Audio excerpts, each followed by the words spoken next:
Bonjour à toutes les lombriers-mamans et tous les lombriers-papas, bienvenue sur la chaîne du lombricompostage facile, j'espère que vous allez tous bien. J'ai constaté que les vidéos qui marchent le mieux sur ma chaîne sont les vidéos qui vous expliquent comment démarrer au mieux un lombricomposteur.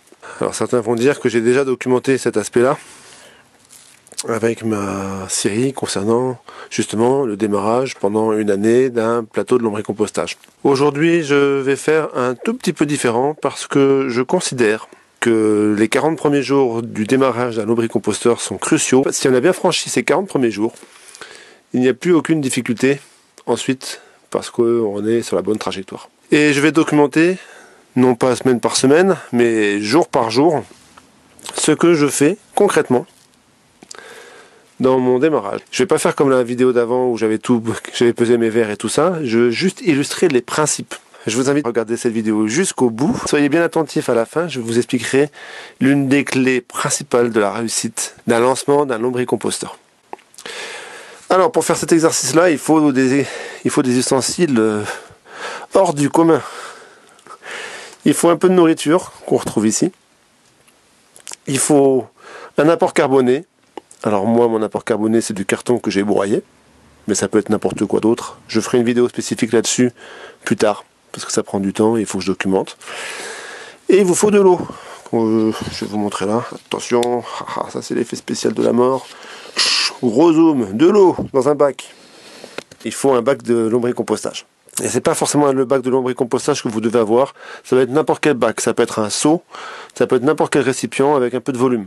Pas forcément votre bac de lombricompostage.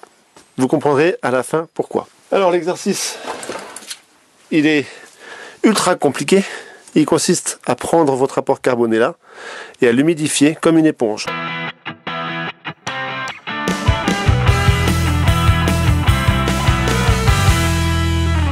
Maintenant que c'est bien mouillé, le principe c'est de faire comme une éponge essorée. Une éponge essorée, un peu plus humide que très essorée. Il faut quand même que... Il faut pas avoir peur quand on se lance, uniquement quand on se lance, d'avoir du carton un peu humide au démarrage.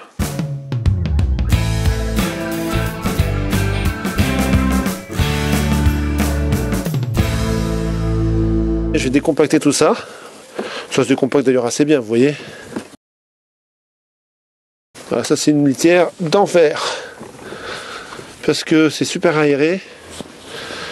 Ça retient bien l'humidité. Et les vers, ils adorent le carton ondulé. Je vais rajouter quelques déchets. Alors j'en ai retenu quelques-uns qui sont les plus classiques pour démarrer. La peau de banane. C'est génial, les vers adorent. Et l'avantage d'une peau de banane, c'est que c'est quelque chose qui va assez vite se décomposer. Alors j'en mets quelques-unes ici. La tomate, c'est un déchet très mou. Les vers adorent aussi. Et puis la salade. Tout ça, ce sont des déchets mous. Et il faut vraiment commencer votre cycle de lombricompostage avec des déchets très mous. Ne commencez pas avec des choux, ne commencez pas avec de la peau d'avocat, ne commencez pas avec des fruits exotiques type mangue, ananas et tout ça qui sont très longs à décomposer. Commencez par des choses simples qui sont molles. Je les mets comme ça et je recouvre avec le carton. Et je considère que ma journée 0 est finie. Mais lombricompostage facile, il manque quelque chose dans ton lombricomposteur? Mais non, il manque rien. Eh bien si, il manque les vers de terre, là. Ton jour 0, tu mets les vers de terre normalement. Eh bien non. C'est l'astuce que je vous propose aujourd'hui, c'est qu'on n'est pas au jour 0. Je ne vais pas filmer les 40 premiers jours d'un lombricomposteur, je ne vais filmer que les 30 premiers jours. Et là, je considère que je suis au jour moins 10 avant l'arrivée des vers de terre. Les vers de terre, je vais les mettre dans une semaine ou dans 2 semaines. Je ne vous promets pas l'exactitude des chiffres, mais là, on est 1 ou 2 semaines avant l'arrivée des vers de terre. Si mon jour 0 était aujourd'hui et que je mettais mes vers de terre directement dans ce bac-là, les vers de terre, pour vivre, ils ont besoin de 2 choses. De déchets assimilables et ils vivent en symbiose avec leurs copines bactéries qui, justement, sont les premières à se servir des déchets. Ils arrivent ici, ils n'ont pas de nourriture assimilable, je vais vous expliquer pourquoi, et les copines bactéries, elles ne sont pas encore là. Et les vers, ils paniquent dans ces conditions-là, et c'est souvent pour ça qu'on voit des fuyards des premiers jours. les vers ne peuvent pas manger. Pourquoi? Parce que les vers ne mangent pas directement une peau de banane. Les vers, vous voyez un ver grignoter la peau de banane comme ça? Non, non, c'est pas vrai. Les vers ne mangent pas la peau de banane. Les vers ne sont pas les premiers à se servir sur un déchet dans le cycle de la décomposition.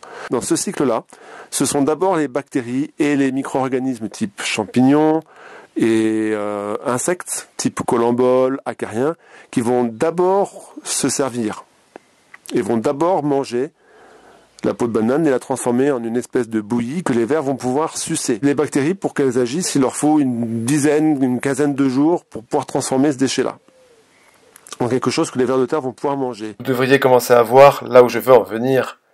Si vous préparez des déchets 15 jours à l'avance et que vous les mettez comme ça à se décomposer dans le bac, les bactéries vont se développer. Pendant 15 jours, elles vont transformer la peau de banane et les déchets que j'ai mis là en la soupe que les vers vont pouvoir ingurgiter.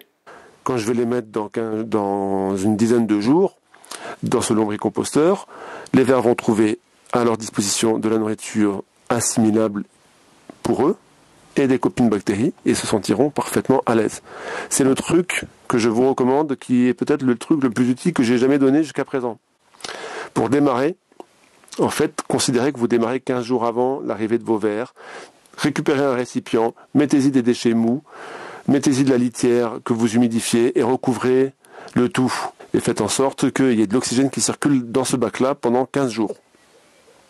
Et vous vous servirez de ce mélange-là, ensuite, pour vos vers de terre. Aujourd'hui, c'est le jour 0, c'est le jour de l'installation des vers. Mais avant de mettre ces derniers dans le lombricomposteur, je voudrais vous montrer ce que sont devenus les quelques épluchures de légumes et de fruits que j'ai mises il y a 15 jours dans mon lombricomposteur. Vous allez voir que ça a drôlement évolué et que cette petite précaution de démarrer 15 jours avant, en mettant des déchets dans un coin du lombricomposteur sans les vers, c'est effectivement quelque chose de très utile. À gauche, vous voyez les déchets tels qu'ils étaient il y a 15 jours. À droite, c'est les déchets tels qu'ils sont maintenant. Et vous voyez à droite comment la peau de banane, elle a noirci, elle est devenue toute molle. Idem pour la tomate, elle a quasiment fondu sur place. Les feuilles de salade sont toutes flétries. Et ça, c'est dû à l'action des bactéries qui se sont développées sur les pelures, ont commencé leur travail de décomposition pour transformer ces déchets tout frais en des déchets tout mous que les vers de terre vont pouvoir, j'allais dire aspirer, mais c'est peut-être pas le bon terme, mais tout du moins manger et transformer en lombricompost. Bon, maintenant qu'on a bien attendu 15 jours pour avoir des déchets au top, il serait peut-être temps d'envisager de mettre les vers de terre, vous ne trouvez pas? Pour commencer, je vais d'abord sortir les déchets qui sont là, et puis je vais préparer la litière. Moi j'utilise une litière en carton ondulé.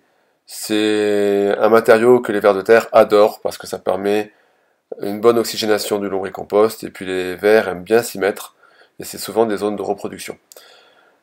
Le secret d'une bonne litière bien réussie, c'est une litière qui a un niveau d'humidité un peu plus important qu'une éponge qu'on vient d'essorer. Si vous essorez votre litière, il doit y avoir un petit filet d'eau qui coule. C'est le seul moment dans le lombricompostage où vous allez avoir une litière un petit peu humide. Ensuite, il faudra avoir un niveau d'humidité type éponge essorée. À savoir quelques petites gouttes, pas un filet d'eau, mais quelques petites gouttes. Il est aussi important d'avoir un niveau de litière important en termes de hauteur. Alors dans un lombricomposteur acheté, je viserai moi personnellement la mi-hauteur d'un plateau, au moins, donc 5 ou 6 cm de hauteur. Et là, pour ce qui me concerne, je suis plutôt à une hauteur de 10 cm. Pourquoi une telle hauteur? Tout simplement parce que la litière est une zone neutre dans le lombricomposteur. Si jamais il y a des problèmes à un moment donné dans l'étage de décomposition des déchets, les vers pourront toujours plonger dans la litière pour aller s'y réfugier. Ça sera une zone de survie. Le deuxième truc que je vous recommande, c'est une litière avec un bon volume et un peu plus humide qu'une éponge essorée. On va simuler le cas d'une donation. vous allez voir un donateur qui vous donne des vers. Demandez-lui qu'il vous donne en plus des vers, du compost, des déchets en cours de décomposition et les vers qui vont avec. Pourquoi faire ça? Parce que, je l'ai déjà expliqué, tous ces déchets-là, tout ce compost en cours de maturation, il est rempli à craquer et il déborde de vie microbienne et de vie de tous ces petits insectes. Et c'est extrêmement important d'avoir les deux, à la fois les vers et un petit peu de compost. Alors là, bon, là j'ai chargé la mule parce que je suis chez moi et j'ai pris sur un autre lombricomposteur en cours de formation. Et j'ai chargé la mule, mais si vous pouvez récupérer ne serait-ce qu'une poignée comme ça, une poignée comme ça de compost, c'est rempli de milliards de bactéries, et ces bactéries-là, elles vont aider à démarrer le lombricompost chez vous. Et c'est vraiment le plus compliqué à faire quand on démarre, c'est d'arriver à avoir ces bactéries qui s'installent. Alors que là, elles sont déjà toutes présentes. Si jamais un donateur peut vous donner, en plus de ces vers, quelques poignées de compost, comme celle-ci, il va vous faire gagner au moins 1 mois, si c'est pas 2, sur votre lancement. Ça sera beaucoup plus facile de réussir dans ces conditions-là que sans. J'insiste beaucoup là-dessus, c'est vraiment très important. C'est quelque chose que j'ai compris que récemment. Le lombricompostage, c'est d'abord les bactéries, ensuite les vers. Dans le prochain épisode, promis, je vous expliquerai en détail comment est-ce que je nourris mon plateau de lombricompostage pendant les 30 premiers jours du démarrage. Mais en attendant, vous pouvez d'ores et déjà noter un truc important, c'est qu'il faut absolument recouvrir vos déchets avec du carton. La raison principale, c'est que en recouvrant vos déchets, comme je suis en train de le faire là, vous rendez la zone inaccessible pour les moucherons, qui du coup ne peuvent pas pondre leurs œufs et ne vont pas venir envahir votre lombricomposteur. Pour terminer, vous n'avez plus qu'à ajouter les vers de terre ainsi que le compost dans votre plateau de lombricompostage et recouvrir l'ensemble avec votre tapis d'humidité. Et comme sur le site du lombricompostage facile, on vous donne plein de trucs, je vais vous en donner un autre qui n'était pas prévu.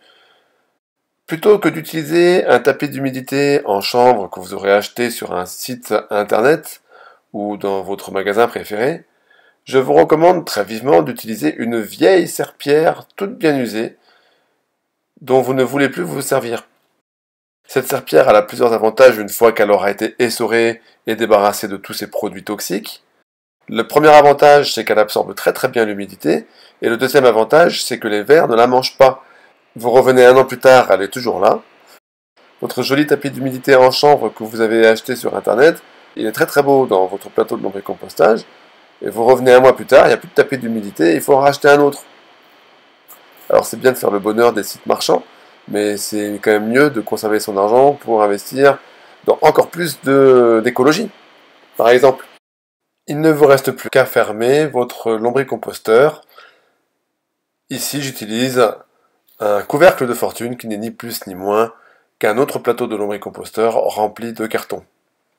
Et comme sur la chaîne du lombricompostage facile, on n'est pas avare de trucs, je vous en donne un dernier.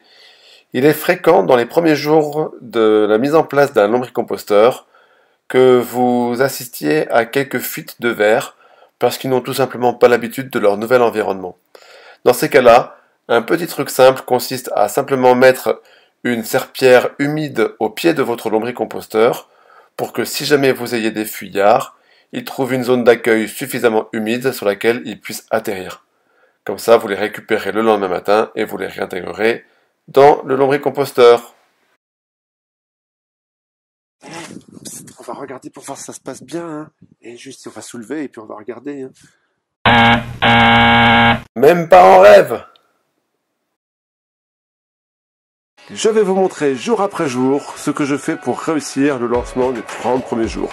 Comme je vous l'ai déjà dit, les 30 premiers jours sont les jours les plus importants d'un lombricomposteur quand on démarre, parce qu'on met son lombricomposteur sur la bonne voie ou alors on la met sur la mauvaise voie et ensuite c'est beaucoup plus compliqué pour reprendre la bonne direction.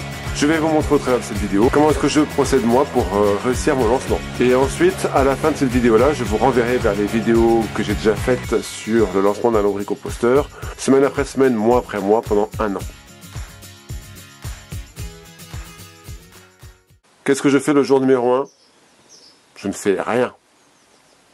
Mais alors absolument rien. Je vais surtout pas les déranger les vers. Je vais surtout pas vérifier qu'ils vont bien. Je sais qu'ils vont bien parce que je leur ai mis la bonne litière. Je sais qu'ils vont bien, je leur ai mis de la nourriture qui est déjà prête à être mangée. Je ne fais rien. Jour numéro 2. Je ne fais rien. Jour numéro 3. Je ne fais rien. Jour numéro 4. Je ne fais rien. Numéro 5, numéro 6, numéro 7, numéro 8, numéro 9, je ne fais rien. Ah ben, dis donc, elle est rapide ta vidéo en fait. Ben oui, elle est rapide, parce que le lombricompostage, c'est facile, il n'y a pas grand chose à faire. Et on arrive au jour numéro 10. Ah, là il se passe quelque chose. Hurrah, vous allez pouvoir faire quelque chose dans votre lombricomposteur. Oui, vous allez pouvoir voir ce qui se passe à l'intérieur. Alors on y va. Jour numéro 10. Le constat que je fais, le tapis d'humidité est encore humide. Il n'y a rien à faire là-dessus. Les vers sont bien présents à l'intérieur du lombricomposteur. Alors vous amusez pas à les compter pour savoir s'il y en a autant aujourd'hui que lorsque vous les avez mis au départ. Vous amusez pas à fouiller pour voir s'il y a des vers. Il y a des vers, vous le savez, ils sont là. Vous inquiétez pas, c'est costaud un ver de terre. Ce que je vais vérifier ensuite, c'est l'état de décomposition des déchets. Et souvent les gens se disent, mais un ver ça mange la moitié de son poids par jour, donc avec les 2 pots de banane que tu as mises, lombricompostage facile, tu vas jamais t'en sortir pendant 10 jours. Eh bien si, au démarrage, les vers, ils mangent pas trop, il faut qu'ils s'habituent à leur environnement. En plus, je les ai mis dans une litière où il y avait quand même du carton à manger. Les vers, ils mangent moitié d'épluchures, moitié de carton. Au pire, s'il n'y a plus de déchets de cuisine, ils mangeront le carton.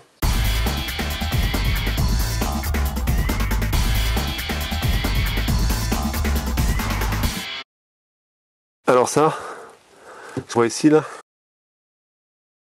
ça c'est la peau de banane, vous voyez, elle n'a pas encore été mangée complètement. Elle est sur le point de l'être. Vous voyez, qui est là. Alors là, elle tient par le...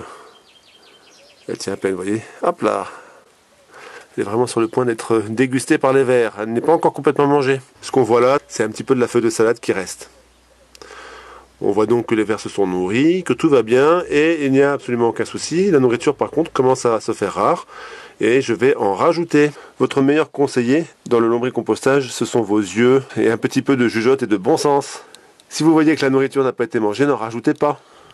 Si vous voyez que la nourriture a été mangée, rajoutez-en. Mais n'appliquez pas un calcul mathématique comme je l'ai fait moi au tout démarrage de mon premier lombricomposteur.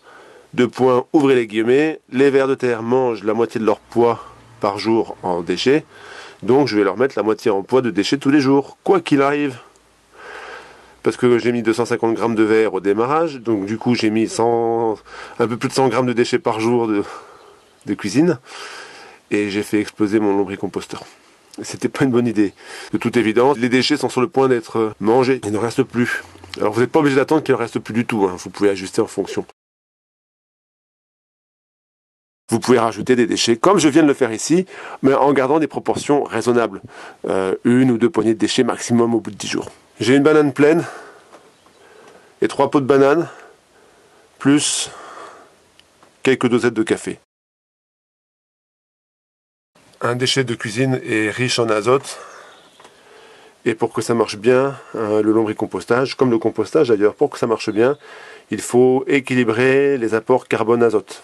Quand vous mettez un apport de déchets, il faut mettre un équivalent d'apport en déchets carbonés. Du carton par exemple comme j'ai là, ou n'importe quoi qui soit riche en carbone.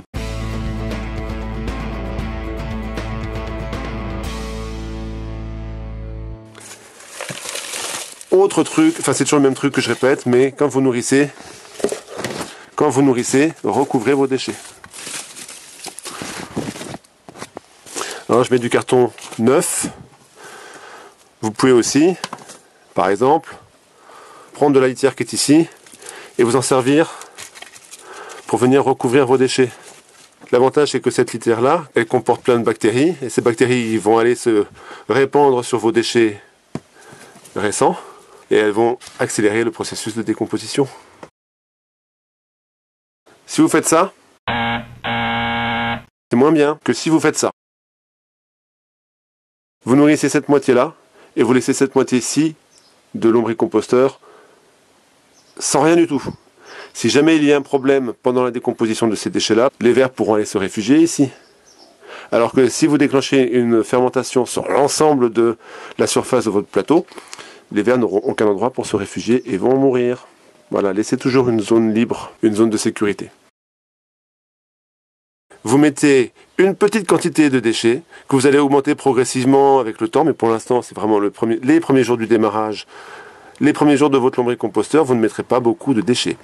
Une petite quantité de déchets avec un équivalent en volume de carton. Le carton, vous le mettez par-dessus vos déchets pour que les moucherons ne viennent pas pondre sur vos déchets récents. Et ensuite, vous prenez de la litière, vous prenez du compost qui est déjà en cours de formation dans la partie basse, ou de la litière qui est déjà un peu humide, et vous la mettez par-dessus par-dessus vos déchets, de sorte à ce qu'on ne les voit plus. Et votre litière qui, elle, contient des milliards de bactéries maintenant, puisque ça fait quand même un petit bout de temps que vous les développez, ces bactéries-là, elles vont aller se mettre sur vos pots bananes et autres déchets, et vont entamer le cycle de la décomposition. On se retrouve demain pour de nouvelles aventures. Vous allez voir, c'est passionnant. Jour numéro 11, 12, 13, 14, 15 et 16, je ne fais rien. Jour numéro 17, aujourd'hui, je vais aller vérifier ce que les vers ont mangé, ce qu'ils n'ont pas mangé, et en fonction de ce que je vais trouver, je vais ajuster la nourriture. Voilà où j'en suis actuellement. Rappelez-vous, j'avais nourri de ce côté-là. On voit la banane en train de se décomposer.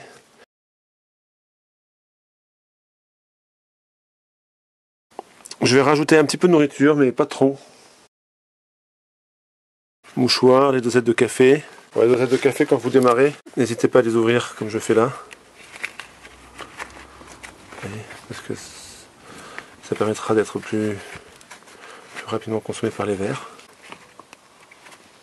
On a une tomate. C'est une banane complète. Et je ne vais pas aller plus loin que la banane complète.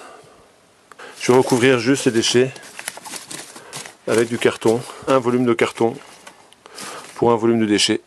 Et c'est terminé. Il y a largement de quoi faire pour nourrir les vers jusqu'à la fin des 30 jours. Il ne faut pas en rajouter plus. Vous avez sans doute remarqué que ce coup-ci, j'ai nourri sur le côté gauche du lombricomposteur et pas sur le côté droite.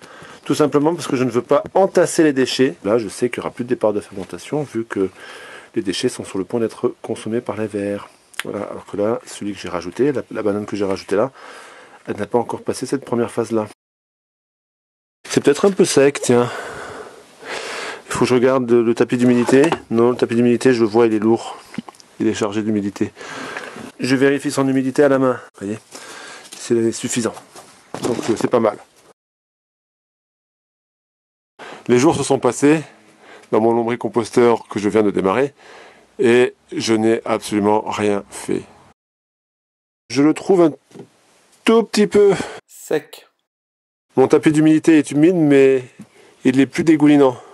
Je vais le réhumidifier très fort pour qu'il soit, non pas quelques gouttes, mais qu'il soit bien trempé, pour qu'il puisse réhumidifier bien le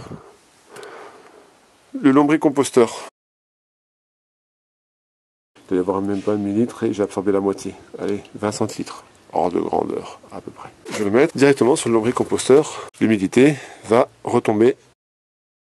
Ce geste-là de réhumidifier votre tapis d'humidité, c'est un geste que vous n'aurez à faire qu'au démarrage. La raison, elle est simple. Dans le processus de décomposition des déchets, les bactéries interviennent en premier. Elles vont ramollir les déchets. Ces déchets-là, ils vont libérer leur eau. Et cette eau-là va venir alimenter le lombricomposteur dans un cycle de l'eau naturelle. Les déchets ici sont encore intacts parce que les bactéries ne les ont pas attaqués. Et du coup, l'eau n'a pas été libérée.